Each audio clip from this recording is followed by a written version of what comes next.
last week, Cameron, the leader of the Tories, the Conservatives, there announced a pledge that if elected, they would pass a law not allowing a tax increase during the next 5 years. So he's pledging not to raise taxes over the next 5 years.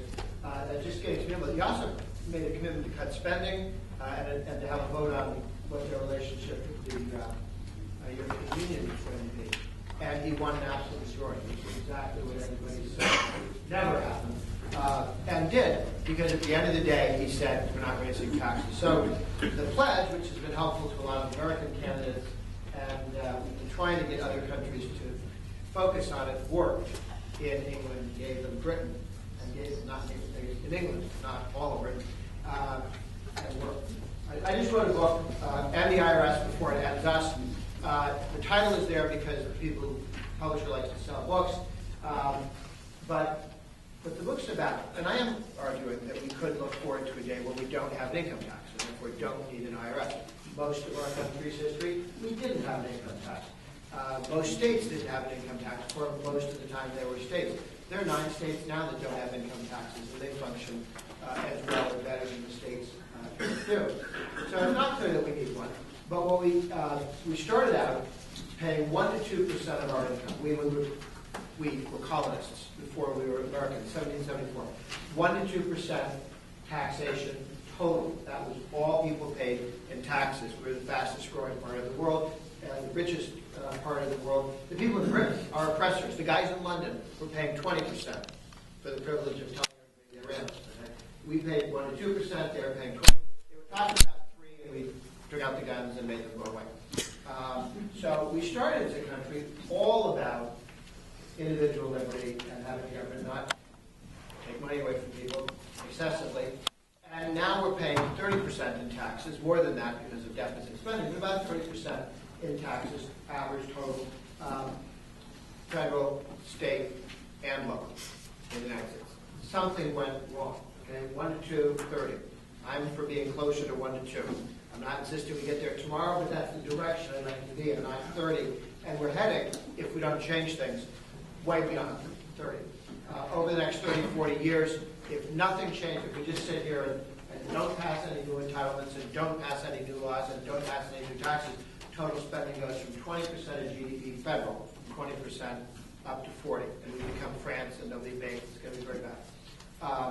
So we need to fix that, or we really do become a complete social democracy as the Europeans. But the other way in which we're talking about getting rid of the IRS is getting rid of the IRS as we know it. And by that I mean having the politics involved, the targeting. We're all familiar with the stories about how the administration went after people who had Tea Party or Constitution or Patriot in their names, and they denied them the ability to get 501c4 status. I argue in the book, I gave to Chip the study I was working on. I studied 2 Harvard professors, a guy at Stockholm and some at the American Enterprise Institute, did a very good study of the Tea Party movement. They looked at about 600 Tea Party rallies that were planned. Now, some of them didn't happen the week of April 15th, 2009, because it rained. And they looked at the difference between where people were going to have one and had it, and where people were going to have one and it didn't happen. So you're not talking about places that were excited about the Tea Party versus places that weren't, comparing apples and apples.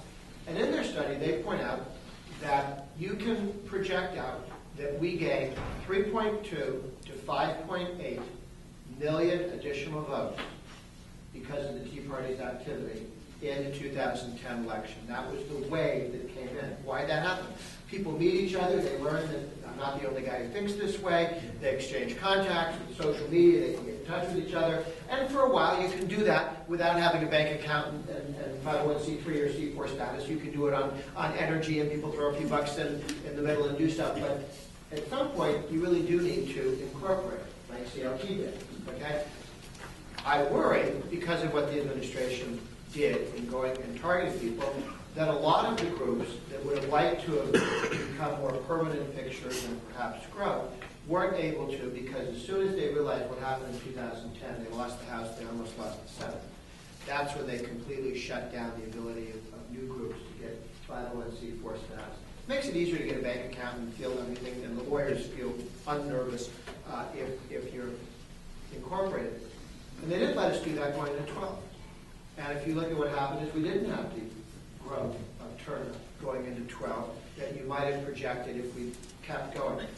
Proposition 13 in California, 1978, founded the Howard Jarvis organization. It's still there because they incorporated and grew. CLT is still here from the 78, 80 fights. But the other team understood what they were doing when they wanted to reduce the ability of groups to grow. And I think you could make the case, without exaggeration, that they won the 2012 presidential election because they went out and recapped what they saw as the growing Tea Party movement. That's not saying Tea Party movement isn't still there. It just isn't as big as it would have been. It isn't as tough as it would have been. It wasn't able to function as well as it could have if they hadn't been stopping them from being able to incorporate and get organized. And when you've got the IRS picking teams in an election, the head lady there, Lois Lerner, gave a speech on my birthday in 2010, October 19th, just before the election, and she said, I'm getting all this pressure to do something before the election. This is a speech that it was taped. Now, what if Mexican generals were talking about all the pressure for them to do something before an election? Everybody would be very nervous if the generals were discussing what to do before an election. But the IRS was having a discussion that people were calling her and telling her to do something. She actually said, I can't do anything legally. They're still calling. And so she figured out how to do it not legally. And so the IRS has become not just expensive, but corrupt and political. So whatever we do with the income tax, we need to do something dramatic with the IRS. Give you some idea. Think about this. There were no whistleblowers. This was not three people at the top being corrupt and playing politics. All the way through, everybody who got a paper, everybody who sat in the room, everybody who got a memo, all the emails that we're not getting went to somebody, okay? There were hundreds of people who knew this was going on, maybe thousands. Nobody called the New York Times or anybody to say, hey, this is really bad, because they didn't think it was really bad, okay? So it's not the top three guys. You have an election, we move the top three guys out, we bring in another top three guys, and this will work, okay? There is depth to the problem that we have here. After talking about the challenges of the IRS itself, I go through a history of taxation in the United States. And the history of America is the history of taxation. First, because of the threats of taxation, we became independent. Then the first fights in America, the country was supposed to split east-west. You look at the founding fathers, they wrote about 15 years from now everything west of the mountains the Appalachian Mountains are going to be another country. They'll link up with Spain or France or Britain. That's where their trading patterns were. They weren't with the rest of the country because everything went down the rivers. And then we passed the tax on whiskey. And people in the mountains and west used whiskey as currency. In effect, taxing currency. And to transfer stuff, you turn it into whiskey and then ship it, whereas if you made apples outside of Boston, you could sell the apples to people. You made the apples 200 miles that way, you turned it into apple cider and you sold it. Well, we were taxing the one and not the other, and people said at the time that all the rhetoric on the east, west versus east, we are further from Philadelphia than Philadelphia was from London. Okay? And if you talk about both in their worldview and in terms of transportation costs and so on. Well, we didn't split east-west because they got rid of whiskey. They had Whiskey Rebellion, guns came out, but they backed off and they got rid of all these taxes. When Jefferson won on that commitment, it actually destroyed the Federalist Party. John Adams' party ceased to exist because he put those taxes in. They had an election. Jefferson's advisors came and said, we don't have to get rid of all those taxes now that we're in. He said, yes. And because he said, yes, we do, his party ran the country for the next 24 years. That's how come the Federalist Party, hey, what happened to that Federalist Party thing that seemed to be going pretty well? They raised taxes, they stopped existing as purposes on a national level. Then we were split north-south over the tariff. Before slavery, in the 1830s, 1831, the South Carolina, they show up back again in history, but in South Carolina, they called out the militia because of the tariffs. Because the tariffs were expensive for southern exporters and enriched northern industrialists because because it kept the competitors from coming in, and the South said, wait a minute, this is really bad news. And when they called out the Army, or the local Army, the legislature dropped the tariffs again. When they brought them back up again, we had the Civil War. But then we had the North and South side. Largely, if there hadn't been any slavery, we'd have had the war over the tariffs.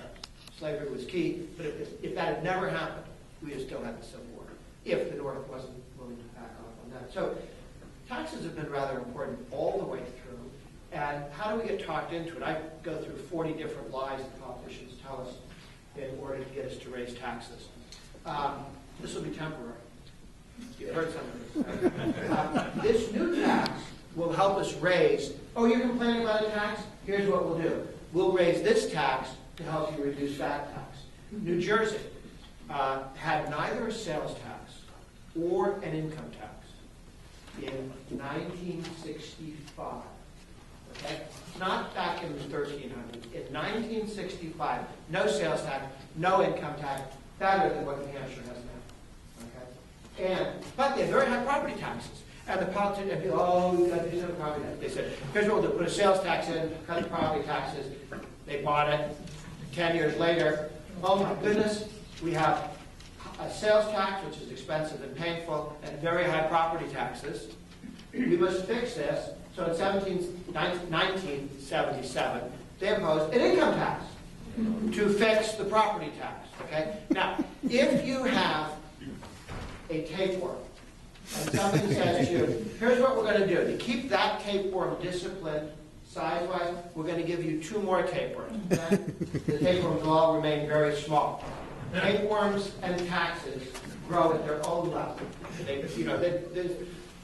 And so what they have in New Jersey now is 3 tapeworms, 3 taxes, all of which are world-class competitors for high taxes. They have high property taxes, high sales taxes, high income taxes, all 3. And that's one of the ways they sell taxation, and people fall for it. There's a war, it's patriotic, which is also part of the is temporary.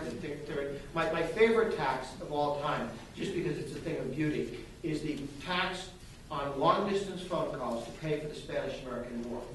This one had everything. Okay? Temporary, because a war with the collapsing Spanish Empire was not going to last a long time.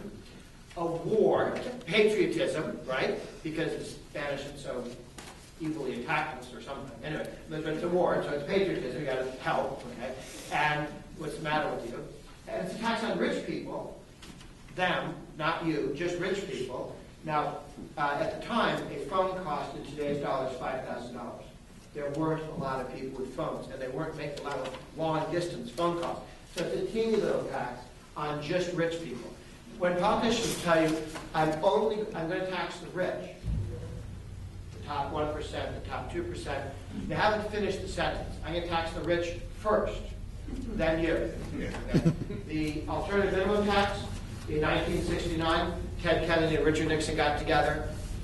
Richard Nixon wanted to raise taxes, and Ted Kennedy said, only if you do it really in a progressive way. So you want to know how far the modern Republican Party, how come the Republican Party is famous? Is it perfect? In 1969, the guy who ran as the conservative candidate for president, Richard Nixon, negotiated with the Democrats to make his tax increase more progressive in order to pass it. Okay, we made some progress, okay? We're not there anymore. But the alternative minimum tax, 155 people, in theory, it's not even clear this is true, but in theory, 155 people were paying no taxes. Basically, all their money was in municipal bonds, which were tax-free to subsidize the cities. This is a left-wing project that was going on. People didn't come happy. And they said, we have to do, this is Giuliani's calling, sorry.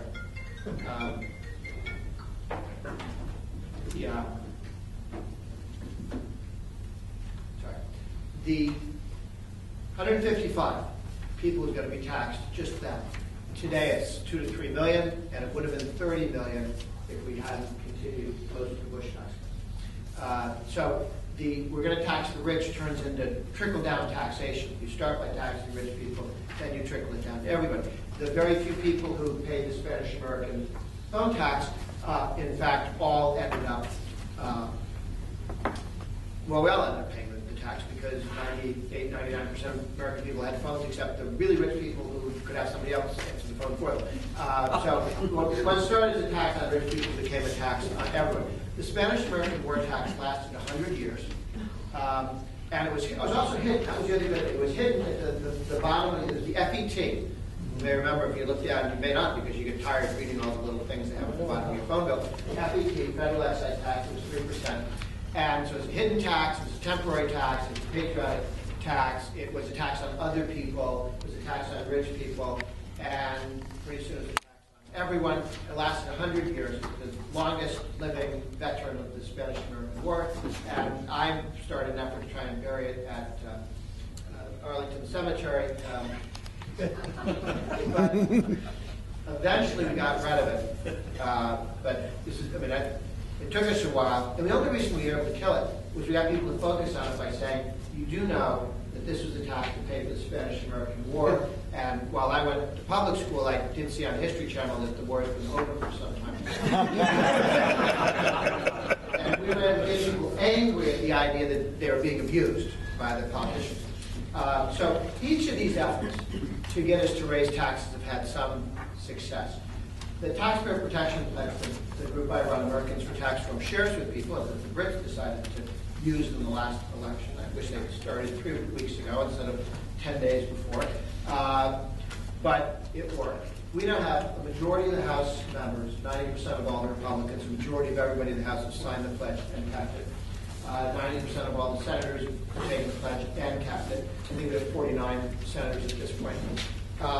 And all the presidential candidates who've announced have taken the pledge, and all the ones who haven't announced yet, they've taken it either when they ran before, or as governors, or as senators, except for Jeb Bush, who hasn't taken the pledge, didn't take the pledge as a governor, and says he won't make that commitment. I hope he will, at the end of the day, make the commitment not to. I think it's hard to say to the American people, well, I'll tell you what, you vote for me and then I'll tell you later what I'll do with your power you give me. That's not an appropriate way to compete or to ask people for their support and their trust as you move forward.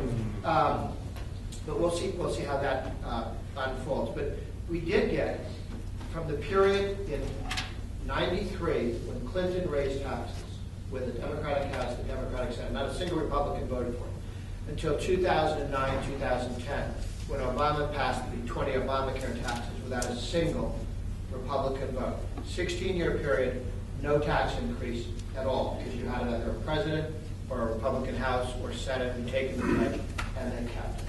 So the pledge has held. The one time it did was when George Herbert Walker Bush in 1990, he had won the primary because he signed the pledge just days before the New Hampshire primary. Signed the pledge, and during the debate, they said to Dole, the rest of us will sign the pledge. Pete DuPont handed him the pledge, and he acted like he was a vampire and somebody just tossed a cross in his lap. Didn't respond well, and that cost him the race, because everybody in New Hampshire knew what the pledge was. They were thinking their own no income tax, no sales tax pledge, but this was the national pledge.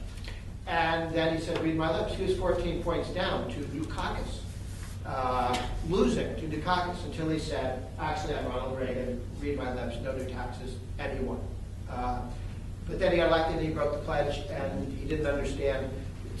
When I was 21, I came to understand that in politics, people learn their understanding of politics at 21, and then they never learn anything after that. And Bush was a pre-Bush, George Herbert Walker Bush was a pre-Reagan candidate. I mean, he was there with Reagan. He had lunch with him every week. But he had learned everything he knew about politics before he'd seen the Reagan success. It's just amazing that having done that, I'd had lunch with a guy who won the presidency twice every day for, I'd like take notes, and reorganize my structure, how to win. New data, I must take this. No. He ran and he governed. He ran as Reagan, but he governed as who he was before the Reagan years. So he just didn't get it, and he didn't pick up on it. Which is why all of the new people who came in with the Tea Party, with the pledge, we've got the Republicans who will not raise your taxes. Okay, that's the one thing you know about Republicans. They won't raise your taxes. They may invade small countries. Two things that strike you. What do they do that for? But they won't raise your taxes. And And that's been pretty good, and it wins a lot of elections, and it's why we have the House, and it's why we have the Senate, and it's why we have Scott's presidency. But it was the Tea Party that came in 2009 and completed this understanding. Spending, spending, spending. I would have told you, I probably did, that you can't organize people who are in opposition to spending, because I've never seen that before. I remember the Tea Party being talked about, well, that's very nice, I don't know if this will work. I assumed, as in the past, when spending drifts up, when they come for a grad tax, or the property taxes start increasing in Massachusetts, then you have a tax revolt. We never spending revolt until the taxes showed up. In California, there was no spending revolt in the 70s. It's spending. When the property tax bill showed up, that's when you have the tax revolt in Prop 13. Spending in the 70s. Jack Kemp was the reaction. The Reagan tax cut was the reaction to the increased taxes as people were put into higher tax brackets through inflation. And so people react to taxes, but not necessarily. In 2009, the Tea Party put at least 1 million people into the streets in about 1,000 rallies the week of April 15, 2009. That's my best. We did an immediate summary of all the press reports and police reports and activist reports we could get, because I said, in 2 weeks they're going to announce there were only 5 of these things, and we wanted to nail down as much proof as we could of how many actually happened. And the numbers, because I was startled at how many people came out. I mean, our guys have jobs, right? In theory, we don't do this. But people were scared and rightfully concerned. And they reacted to spend too much, knowing that it would lead to tax too much, which is a huge step forward for political activity in this country. It makes us a lot safer. Don't raise taxes, stop spending so much. They've turned earmarks into a dirty word. Okay? Earmarks. I have on a little board that I keep taped up there an obituary of a Republican congressman who, in the headline, the thing he was proud of was he brought projects and money into his district. Okay? I used to shoplift, now I'm dead. This was what he wanted in his obituary. Today, people would put in the obituary, never took an earmark. What was Boehner's #1 sales pitch? When he said, oh, who's this new speaker? That's a guy named it. Never took an earmark, right? For the 20 years prior to the Tea Party movement or the anti, didn't do earmark. Never did an earmark. Never took one. Never asked for one. And when the Tea Party made earmarks toxic, they used to be a sign of virility. Okay, I have brought you much from other, I brought the antelope we will all eat. I'm bringing money from other states, and I'll give it to someone who lives near you. And he brought money in this, and he gave it to Fred. I'm so happy. What? Somebody else won the lottery. Okay, but that doesn't affect me. But they always acted like if they took money from some others and brought it to one of their friends and near you, you should be excited about this prospect. I never got excited about it, but in the newspapers it was a big deal. Okay? We collectively, the Tea Party movement, a handful of guys in the House and Senate who led on this flag covert, turned earmarks from being a sign of virility and how powerful you were to being the equivalent of farting at the dinner table. I mean, I've never seen a change in culture so dramatic among adult political leaders from, we all do that and we're proud of it, to, if I ever did that in the past, I'm not remembering it, but I won't do it again. Okay? And it's a bad thing to do. That was a huge victory. And we had the focus on taxes. The Tea Party brought the focus on spending. And that's what's made the arch strong in its health. And it's really begun to do stuff. I think we have a real opportunity moving forward. It's important to win the 2016 presidential election. Holding the House looks good. The Senate's a lot of work. But being 4 votes up instead of 1 or 2 votes up makes that much more likely. And the other challenge is they put all their eggs in one basket and they're watching the basket. Okay, they put everything on Hillary, and then, but what about all the problems Hillary has? They're all going, we don't see that. We don't want to talk about that. And destroying evidence that's wanted by a congressional hearing. I was told if I ever did that, it's the kind of thing you go to jail for. Real people go to jail for that. You don't even have to be subpoenaed. The Democrats were once talking about subpoenaing something from Americans for Tax Reform, and my lawyer said, don't throw anything away. We had like piles of tracks and stuff in the office until they signaled somehow that we're not interested in looking at anything. But just the fact that somebody in the newspaper had said they might want to look would be enough, I was told by the lawyer, to get you in trouble. You couldn't go and throw anything away. Even things that had nothing to do with that. Just don't throw anything away.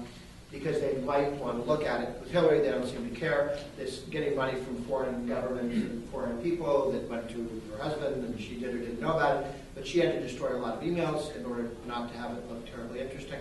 But they will continue to protect her, and if I was them, I would worry that the more you have to protect the one basket of eggs, the more vulnerable you are. Because at some point, it can break.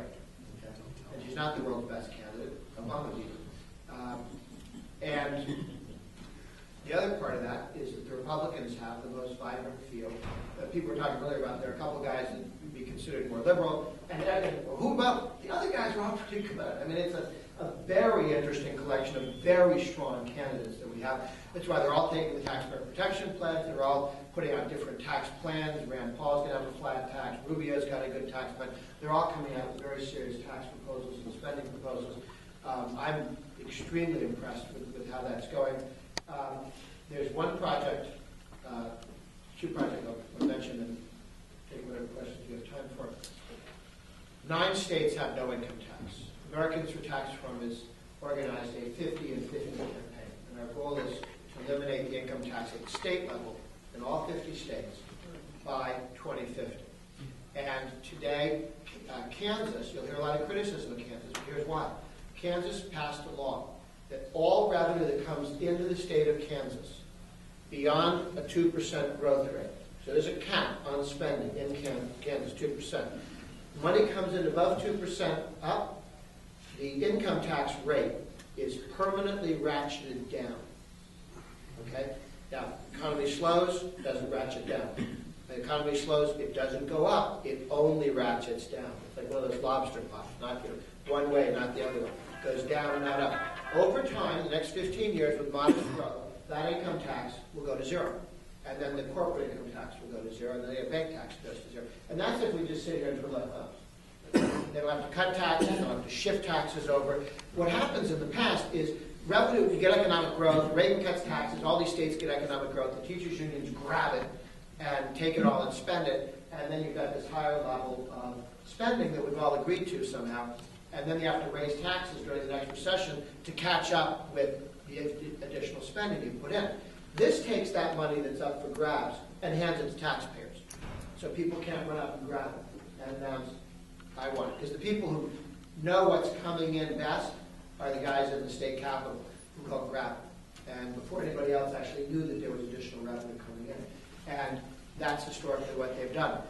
Maine, Governor LePage has announced his goal is constitutional amendments to do what Kansas did. The Mississippi State House voted to do just that. The Senate has a different kind of tax cut, but I think we can, over time, we'll go the House's way. The governor of Arizona, Ducey, watched him for future presidential candidate. First, he had to wrestle with the ground some massive spending problems that his previous Republican governor left him. Everybody thought he was going to have to raise taxes. He didn't. He wrestled with that with spending, and now he wants to phase out the income tax. And the folks in Louisiana are looking at phasing out the income tax. Oklahoma, the governor and the state legislature both want to do it. They just don't want to do it together. So the good news is that there are a number of states. Oh, North Carolina's taken it down to 3% this same method, and now want to go all the way to 0. So watch other states follow the Kansas method. They'll yell at Kansas because Kansas overspent for 50 years, and they're having to discipline the spending down, and they're screaming about it. They don't like it, but what they really don't like is the model of how to get rid of the state income tax. It doesn't require cutting a bunch of spending today or raising some other tax today, but just over time phasing it out. And then lastly, watch in Washington for the creation or recreation of the Anti-Appropriations Committee. During World War II, Harry Byrd, sort of conservative out of Virginia, Democrat, independent, senator created a committee called the Committee on Wasteful Spending, against wasteful spending. And that committee could do only one thing, propose tax spending cuts. Remember the Civilian Conservation Corps, where they have, right? Okay. It doesn't exist. That would today be the funding for the modern left's environmental stuff. It would be their national service. It would be the draft, but for everything except the military. Except it was killed in the crib by this committee. They said they cut it in half, and then they got rid of it. The Work Projects Association, where if you wonder all those Marxist paintings in post offices, okay, that's what they were paying. That was done in by this committee. There were a whole bunch of budding little government programs that would have exploded 20, 30 years later into bigger programs that were drowned in the bathtub early on. And Roberts, senator from Kansas, wants to introduce it. We're working with him to see if this is a central issue for him. If it is, we want to help him. If it's just an idea, we want to get some other people to work with him on promoting it. But that would allow congressmen and senators to say, I want to go to Washington and be on the anti-appropriations committee, not the appropriations committee. They can get as much television, as much PR, as much fame, as much adulation, cutting down government programs and exposing waste as the guys over here inventing ways to keep the status quo going. So watch for those ideas, and with that, thoughts? All right, questions? Tony? Grover, assuming that Hillary collapses, that all of the scandals finally break through and the Democrats realize that she's not viable, the likely alternative to her is our esteemed junior senator, whose name shall not go mentioned. What do you think of her? I'm frankly concerned that she's a better candidate than Hillary. She doesn't have all the baggage that comes with Hillary. What do you think? I think if Hillary falls apart, they'll go to the governor of California, Jerry Brown. Jerry Brown never quit fundraising. He was reelected in 2014. He had $20 million in the bank then, never stopped fundraising. He hates the Clintons with passion. He may jump in anyway. Remember, the Clintons were very mean to him when they ran against each other in 92. And he can be as vicious as the Clintons. He's got more money. He's got all the California contacts, as good or better than they do. I think it's tough for her to be taken out by the left because it's difficult to see inside their effort. She's going to have to buy the African American vote in terms of when you put guys on the ground in a way that Obama didn't have to.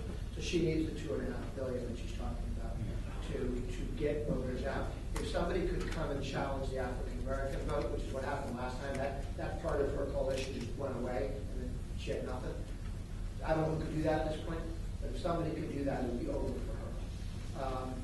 And I think the strongest candidate for them would be Trump. Really? At his age, what's 75? He looks a lot better than she does.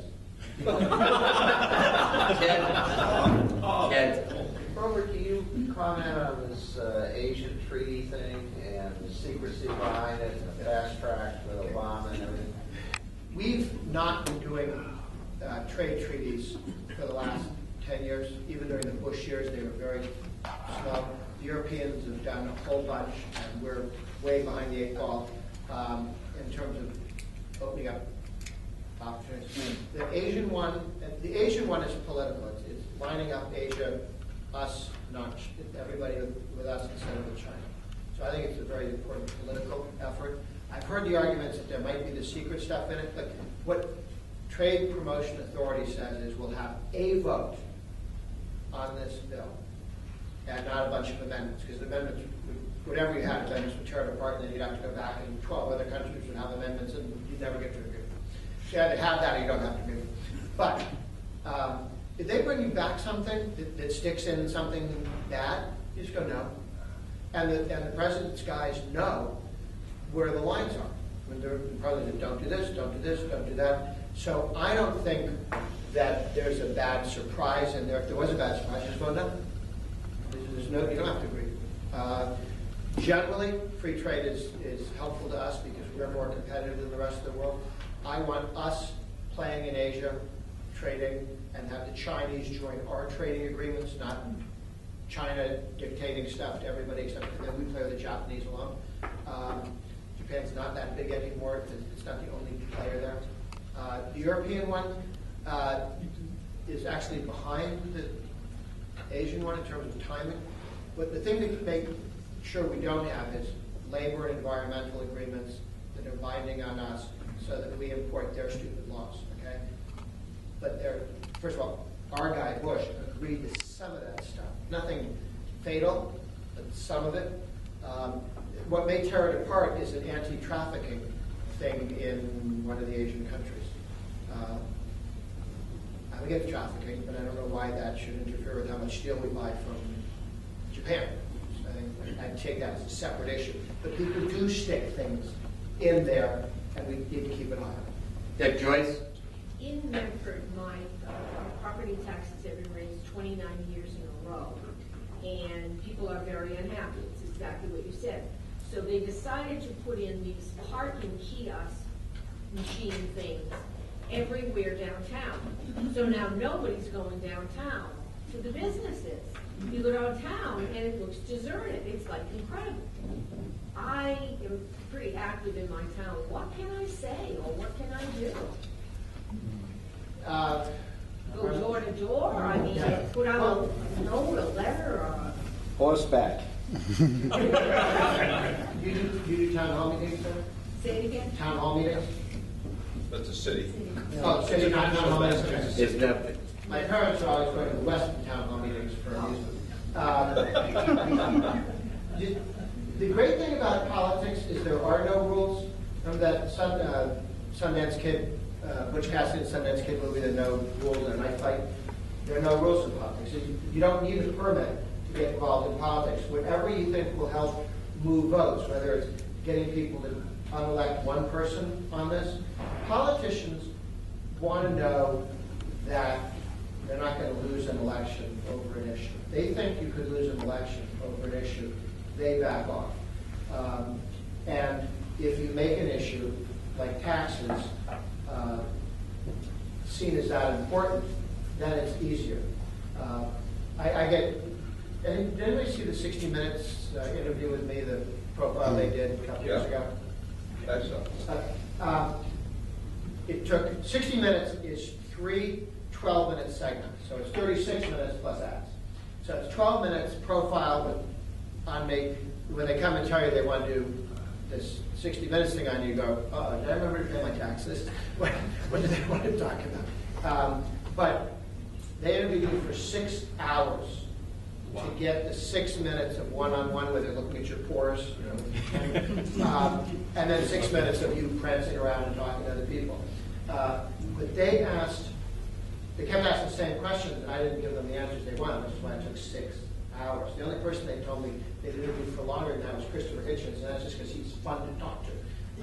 But they just kept it. Are you the most powerful guy in D.C.? Because they wanted me to say something stupid like yes, or anything that sounded like yes, because if I did, then they'd attack me for hubris, right? And my point was, the tax issue is the most powerful issue in American history. The pledge makes it easy for people to understand the tax issue right in front of them. Then ask the same question 7 different ways. As a teenage boy on a prom day. They just sound like different questions, but they're the same question. And so if people see the issue as one that people will vote on, then it becomes a live issue, and how do you highlight that? Talk to enough people, get a number of people to call in. I mean, a small number of people calling, writing, or visiting an elected official, they assume that they're getting the tip of the iceberg. My father once told me that companies have some rule that if they get 5 letters about a problem, they assume that there are 100 times that many people who have the problem. There's some ratio they have. It's not 5 people who have the problem, because a lot of people thought to write the letter, didn't write the letter, couldn't remember the address, kind of thing. Make the issue more convincing that somebody voted. I remember you came to New Hampshire Hampshire when I won the seat in the New Hampshire legislature in 2003, and you got my signature, every other Republican that won. And thank you for your help. Thank you for winning. I had a question that people are talking about out there that don't know the answer. Maybe you do. The reason that Bush won, number one, went back on his play, some say it was because Sununu, who was his chief of staff, encouraged him to do that. Do you know whether that's the case? The person who was pushing it most vociferously was Dick Darman. Right. And Dick Darman was the smartest man in the world until Sununu walked into the room, and then Sununu explained he was. I think that between the two of them, because at the end of the day, Sununu was for the tax increase, there were two mistakes made. One was he was under the assumption he could just explain this to the conservatives because he thought himself was a conservative. And he called and told me why I should be not unhappy with it. No. So if Darman, if you're going to hang somebody, Darman. Was Sununu holding steady to stop it? No. And that opened the way for parole, which then opened the way. Yeah, oh yes, yes. Without the tax increase, Thoreau would have been the guy with the big ears from Texas and a joke politically. He was a great businessman. But politically, it would have been a joke. Except Bush had done that, had broken his commitment there, and it was very, very expensive. And again, to be fair to Darman and Sununu and Bush, I mean, Bush's first reaction when people came to him and said, you should do a tax increase, he said, can I do that? I kind of promised I wouldn't. That was his first reaction. That was the right, yes, that's good. Okay. Stick with that thought. Don't let the smart people talk you out of it. Dan? Yeah, what I'm trying to get is, like, on the two coast, all right? The which? The Two coasts. The two seacoast, the populated, where the population is, all right? We'll use Massachusetts for an example. Our industry is medical, education, and a lot of industry like that require either government contracts like Raytheon or grants into these educational or medical systems or companies like MITA. All right, how do we get to that voter that work for these big conglomerates, all right, without them fearing that they're going to lose their job? I think we need to focus on growth. And the good news for most of the Republican candidates is that's exactly what they're focused on, growth and job creation and new opportunities. Opportunity trumps other values when you talk to Americans because they want opportunities for themselves, not just keeping what they have right now. They want opportunities to do more and different. And they certainly want it for their kids. And I think focusing on that. Watch Uber, okay? I was just out in San Francisco where Uber started. It started because a bunch of guys in San Francisco couldn't get cabs at night, and they were high tech, and so they figured out a way to communicate with all of the empty black cars, the fancy limos that were waiting, doing something else. Could you pick us up while we wait? And then that went. There are 1,200 cabs in San Francisco and 20,000 Uber drivers. Wow. Uber drivers are all self-employed people. They're independent contractors. And we win when we have more independent contractors and fewer employees, or where employees even think of themselves and become independent contractors. You talk to an Uber driver, and Uber's legal, right? Yes. Yeah. Okay. Yeah. It's the new measure. How corrupt is your city? Well, do you have Uber yet? No, pretty corrupt.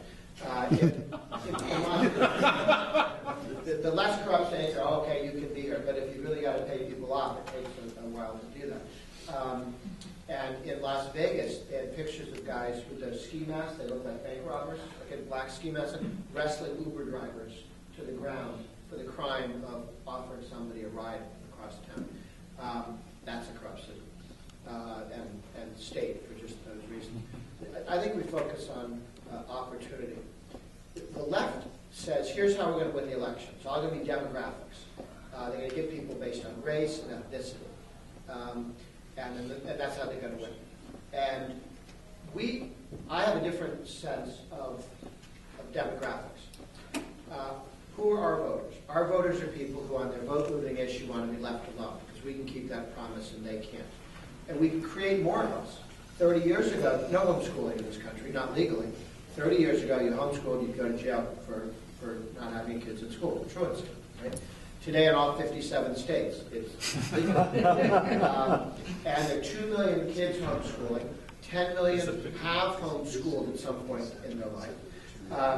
And the more people homeschool, the more, and they know the Democrats would take that away from them. Given half a chance, the Ds would take that away from them. And so you got a number of people who are just with you because of that. Second Amendment, okay? 30 years ago, no states had shall issue concealed carry permits. None did. Today, 41 states have shall issue. You have may issue in Massachusetts. You have 250,000 concealed carry permits in Massachusetts. May issue if the police chief likes you or the sheriff likes you. In the country, 11, well, I was told actually it's now 12.2. 12.2 million Americans have a concealed carry permit. There's 600,000 cops. 12.2 million Americans have the right to carry a gun small in their back or their purse or their car. Okay? And that doesn't count the people in constitutional carry states. Arizona, you don't need a permit in the state. You get one if you want, so you can go to New Mexico, but you don't need one.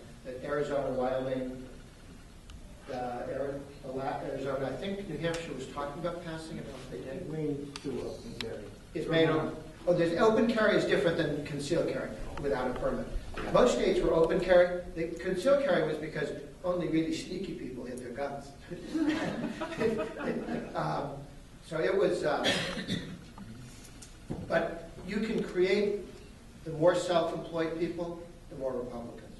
Ed? Yeah, a question, you touched on this, but the Chinese are forming their own banking alliances right now to compete with our World Bank, whatever. Can you just expand on that at all? Because it seems like a real threat. They've really brought a lot of people into that alliance. Well, they do one thing. The World Bank says, hi, Pakistan, this is the big deal that China did with Pakistan. We don't want to, we, World Bank, our money, World Bank bureaucrats run it. We don't want to lend any money to icky coal-fired factories, okay? So in Pakistan, where they have lots of coal and they need power, the World Bank says, why don't you do solar reflectors or something? We could develop some bike paths as you go up the Hindu Kush. And the Chinese go, you want coal factory, coal powered? Sure, why not? Okay. So one of the things is the World Bank, I'm not sure you should have a World Bank with other people's money, but if you're going to have one, you chase people away because you've got these goody two-shoes rules about, well, it's not goody two-shoes, they're so into this global warming religious cult thing, and they're not interested in science. We haven't had global warming for 18 years in the planet. And they say we're not interested in science, okay, but they... You're talking to people that just went through the coldest winter on record. So Inches or something up here? Yep. We broke the last record, which was 96, I think. Yeah, 110 inches of snow in Boston. But in 96, it started snowing from December to March. Here, it was the snow from the end of January to April. I'll work with press in time. So when China does that, the other reason why China can work easier in Africa is that we have all these laws about not paying bribes. They don't have any stupid laws. And we go in and say, are you being nice to everybody and can all the gay kids go to the prom? You know? And in Burundi, if you can't do that, we don't want to play with you. And the Chinese say, we don't care about that. Let's go dig up all the gold and we'll pay for it. So part of it is when we have our government decide that we're going to be engaging in social policy, never mind here, but in other people's countries, it makes you less competitive because your product comes with whatever it is that, you know, sophisticated people in New York thought up last week. And the Chinese go, you want to make money, I want to make money, and we'll pay you something extra, let's go dig out the gold. And so that's easier sell. All right, just 3 more quick questions, starting with Ted. In a couple of weeks at our town meeting, there's an article on warrant we're going to be fighting. It's going to allow 16 and 17-year-olds the right to vote in local elections. In local? In local elections, which is a start. And I guess Winthrop, I know Lowell has tried to do this, Cambridge has tried to do this. Do you run into this?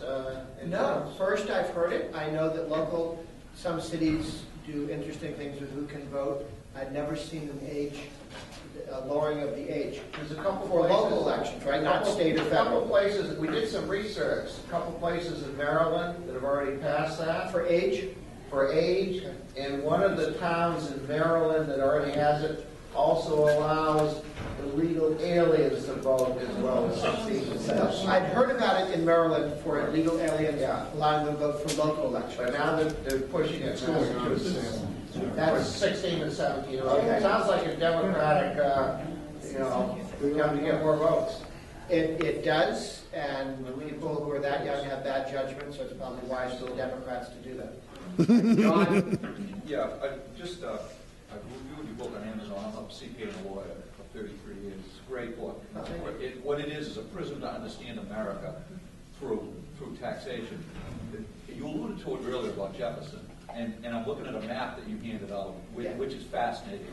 There's another map you can get on Google, which is you just look at the counties and how they vote presidentially in the United States. Over 90% of the real estate in America votes Republican. And yet, the electoral college, the way it works out, you're fighting an uphill battle, which for the medium-term future to get Republicans elected. And it makes me think back to Jefferson and his battles with Hamilton, which again, you kind of allude to in the book. And at the end of his life, Jefferson lamented that he thought his values really were damned to losing because we were moving from an agricultural, rural nation to an urban, mercantile nation. And where did they get all their electoral votes? From cities. Without the cities, they wouldn't get one electoral vote. So I'm wondering what your thoughts are about, really react to Jefferson's lament. Exactly right. The red states, in this map, put on your refrigerator, it'll cheer you up. Red states have Republican governor in both houses. So 24 states, with half the country's population, those are the red states. And there are 7 blue states, Democrats governor in both houses. They have 1/6 of the population of the United States. Look at those yellow states where both houses of the legislature are Republican, but not yet the governor. We're going to turn Kentucky into a red state, West Virginia into a red state, Missouri into a red state. We're fighting back and forth on Virginia. Alaska should come back, and Montana should fall in terms of the next over 4 to 6 years in terms of locking things down. When we have the states in general, they have the cities. Even in red states, they have the cities. But if you've ever played rock, paper, scissors, okay? States trump cities.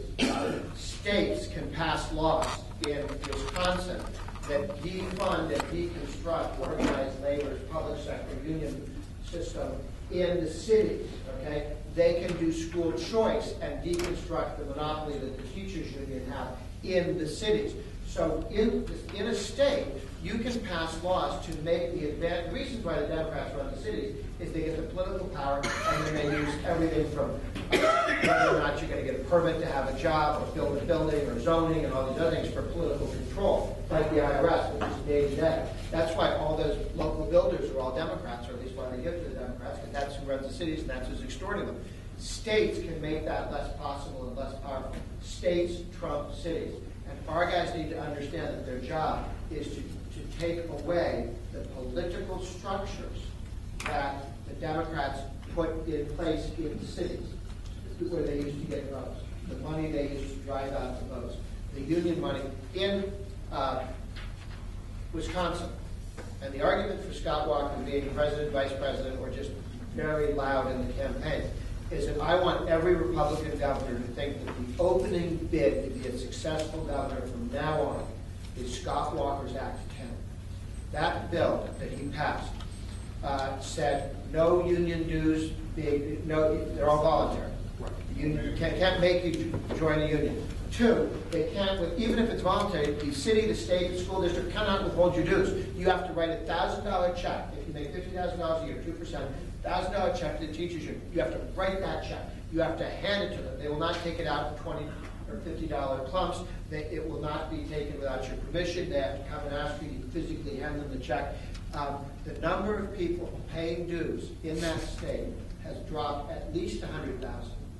That is $100 million a year minimum. That's a low number because the unions are not exactly reporting how everybody's collapsing. But $100 million a year the left does not have. Their get out the vote efforts. I talked to a woman who was part of the legal team. 6 o'clock, they're getting ready because at 6 to 6:15 the calls come in that 2 buses just showed up at this out of the way, and they're trying to vote all these people that don't seem to have IDs, and you run down with your lawyers and everything, and you try and slow it down or stop it. Nobody called at 6. Nobody called 5 minutes after. Nobody called at 6:15. They go, where are they sneaking past it? They finally realized they didn't have the money to do that this year.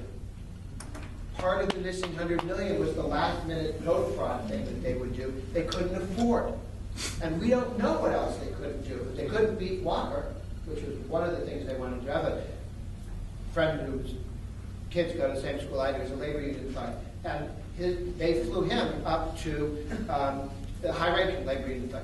They sent him up to Wisconsin. They had 2 jobs: stop Scott in Florida and Scott Walker. Those were the 2 things they sent all the national guys out to. They lost both of those.